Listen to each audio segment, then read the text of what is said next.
Kisah tentang Ashabul Kahfi merupakan salah satu cerita yang terkenal dalam kepercayaan agama-agama Abrahamik, terutama dalam Islam. Kisah ini menceritakan sekelompok pemuda beriman yang melarikan diri dari penganiayaan seorang raja yang zalim dan berlindung di dalam sebuah gua. Gua tersebut kemudian menjadi tempat mereka tertidur selama 309 tahun, seperti yang diisyaratkan dalam Al-Quran, tepatnya dalam surat Al-Kahfi ayat 9 sampai 26. Setelah ribuan tahun, lokasi gua ini sempat hilang dan tidak ditemukan oleh siapapun, yang menyebabkan kisah ini dianggap oleh beberapa orang sebagai mitos karena kurangnya bukti arkeologi. Namun pada tahun 1963, seorang arkeolog dari Yordania berhasil menemukan sebuah gua di daerah Ar-Rajib, Yordania, yang diyakini sebagai gua tempat bersembunyinya Ashabul Kahfi.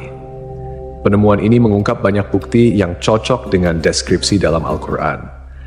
Di dalam gua tersebut ditemukan 8 kuburan kuno yang diduga merupakan tempat peristirahatan para pemuda Ashabul Kahfi serta sebuah kerangka rahang atas seekor anjing yang sesuai dengan kisah dalam Al-Quran bahwa seekor anjing turut menjaga pintu gua. Menurut tradisi Nasrani, 7 pemuda tersebut dikenal dengan nama Maximilianus, Martinianus, Dionysius, Yohanes, Konstantinus, Lamblikus, dan Antonius.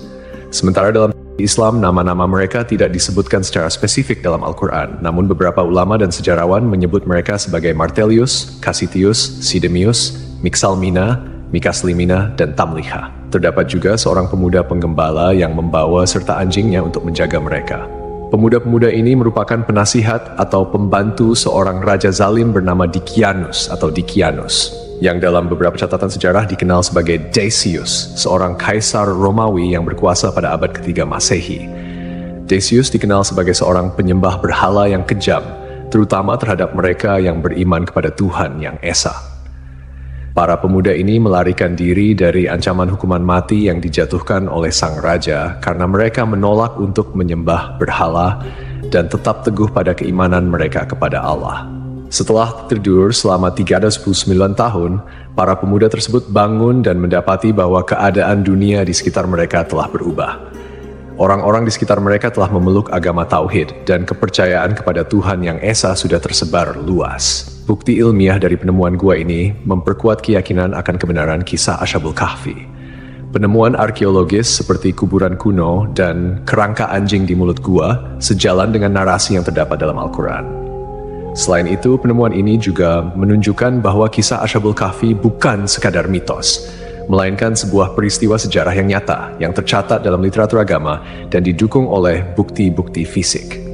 Dalam Al-Quran, Allah Subhanahu wa Ta'ala berfirman mengenai jumlah mereka dalam surat Al-Kahfi ayat 22. Nanti ada orang yang akan mengatakan jumlah mereka adalah 3 orang, yang keempat adalah anjingnya, dan yang lain mengatakan mereka itu 5 orang, yang keenam adalah anjingnya sebagai terkaan terhadap barang yang gaib. Dan yang lain lagi mengatakan mereka 7 orang, yang ke-8 adalah anjingnya. Katakanlah, Tuhanku lebih mengetahui jumlah mereka, tidak ada orang yang mengetahui bilangan mereka kecuali sedikit. Ayat ini menegaskan bahwa hanya Allah yang mengetahui jumlah pasti dari pemuda-pemuda tersebut, dan tidak ada seorang pun yang memiliki pengetahuan pasti kecuali mereka yang diberi petunjuk oleh Allah.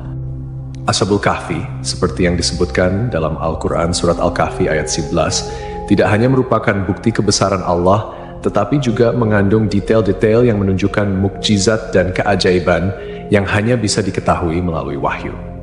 Dalam tafsir Ibnu Katsir, dijelaskan bahwa anjing yang menemani para pemuda tersebut juga ikut tertidur di dalam gua bersama mereka. Allah Subhanahu wa Ta'ala berfirman, "Dan kamu akan melihat matahari ketika terbit, condong dari gua mereka ke sebelah kanan, dan bila matahari terbenam, menjauhi mereka ke sebelah kiri, sedang mereka berada dalam tempat yang luas dalam gua itu." Itu adalah sebagian dari tanda-tanda kebesaran Allah. Barang siapa yang diberi petunjuk oleh Allah, maka dialah yang mendapat petunjuk. Dan barang siapa yang disesatkannya, maka kamu tidak akan mendapatkan seorang pemimpin pun yang dapat memberi petunjuk kepadanya. Para peneliti yang mempelajari gua ini menemukan bahwa celah masuknya sinar matahari ke dalam gua memang sesuai dengan deskripsi yang ada dalam Al-Quran.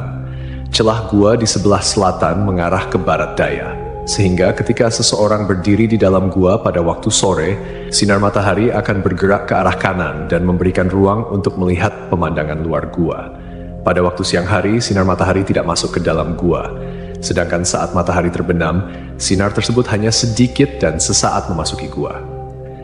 Fenomena ini sangat menakjubkan karena menggambarkan akurasi detail yang disampaikan dalam wahyu yang kemudian dibuktikan oleh penelitian modern. Selain itu, ditemukan pula tulisan dalam berbagai bahasa kuno di dinding gua yang mengisyaratkan tentang keesaan Tuhan. Ini menimbulkan pertanyaan besar, bagaimana mungkin Rasulullah Shallallahu Alaihi Wasallam bisa mengetahui detail kisah ini yang terjadi 5 abad sebelum kelahirannya dan sebelum turunnya Al-Quran? Jawabannya jelas, itu adalah wahyu dari Allah, menunjukkan bahwa Al-Quran adalah firman Allah yang mengandung kebenaran sejati. Meskipun ada perdebatan tentang lokasi pasti Gua Ashabul Kahfi, bukti historis, arkeologis, dan astronomis menunjukkan bahwa gua tersebut terletak di daerah Ar-Rajib, sekitar 13 km sebelah selatan kota Amman, Yordania. Beberapa sahabat Nabi Muhammad SAW seperti Ubaidah bin Al-Jarrah, Muawiyah bin Abu Sufyan, dan Ibnu Abbas pernah mengunjungi gua ini dan menyebutkan bahwa mereka melihat tulang belulang para penghuni gua. Bangunan di atas gua tersebut pada awalnya adalah sebuah gereja yang kemudian beralih fungsi menjadi masjid pada masa kekuasaan Islam. Di dalamnya terdapat pilar-pilar batu yang tidak sama tingginya, membentuk lingkaran yang diduga merupakan bangunan yang disebut dalam Al-Quran. Dan demikianlah kami pertemukan mereka dengan manusia, agar manusia itu mengetahui bahwa janji Allah itu benar, dan bahwa kedatangan hari kiamat tidak ada keraguan padanya. Seorang pakar geologi, Nazim Al-Kailani, dalam penelitiannya menyatakan bahwa tanah di gua ini memiliki peran penting dalam menjaga keutuhan kondisi tubuh para penghuni gua. Tanah di kawasan Gunung Rakim mengandung karbohidrat, kalsium, magnesium, serta tumbuh-tumbuhan dan hewan yang jenuh dengan radium. Material ini mengandung unsur logam uranium yang berkilau dan menghasilkan sinar alfa, beta, dan gamma. Jenis-jenis sinar ini diketahui mampu mensterilkan dan menjaga kualitas kondisi daging serta tumbuhan dari kebusukan. Selain penjelasan dari sudut pandang teologis dan sejarah, beberapa ilmuwan juga telah mencoba memahami mengapa tubuh para pemuda Ashabul Kahfi tidak hancur meski tertidur selama lebih dari 3 abad. Dalam Al-Quran, terdapat petunjuk-petunjuk yang bisa menjadi dasar ilmiah untuk memahami fenomena ini. Allah Subhanahu wa Ta'ala berfirman dalam surat Al-Kahfi ayat 15, "Dan kamu mengira mereka itu bangun, padahal mereka tidur, dan kami bolak-balikkan mereka ke kanan dan kiri, sedang anjing mereka menjulurkan kedua lengannya di depan pintu gua." Surat Al-Kahfi.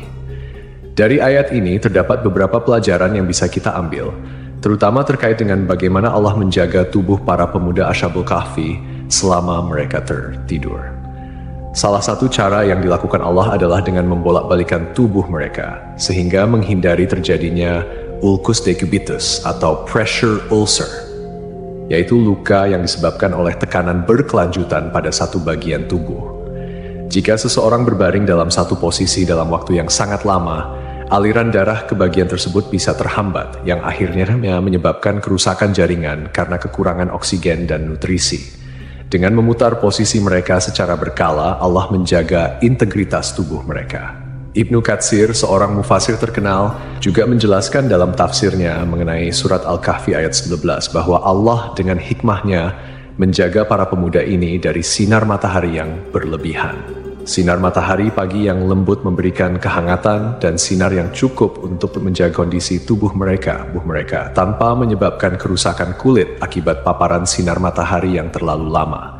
Ini sesuai dengan pengetahuan medis modern, First, yang menyatakan bahwa paparan sinar ultraviolet dari matahari dalam jumlah yang cukup penting untuk sintesis vitamin D dalam tubuh. Vitamin D berperan penting dalam metabolisme kalsium, yang penting untuk kesehatan tulang, sistem kekebalan tubuh, serta fungsi otot dan saraf. Namun, paparan sinar matahari yang berlebihan bisa merusak kulit dan menyebabkan penyakit.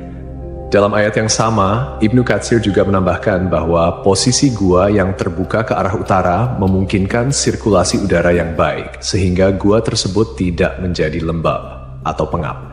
Ini juga memberikan petunjuk bahwa gua tersebut memiliki sirkulasi udara yang cukup untuk menjaga kesegaran di dalamnya. sehingga para pemuda itu tetap dalam kondisi yang baik meskipun tertidur dalam waktu yang sangat lama. Kemudian, dari sudut pandang ilmiah, penelitian lebih lanjut menunjukkan bahwa radiasi dan unsur-unsur mineral yang terdapat di tanah dan dinding gua dapat berperan dalam menjaga kondisi tubuh para pemuda.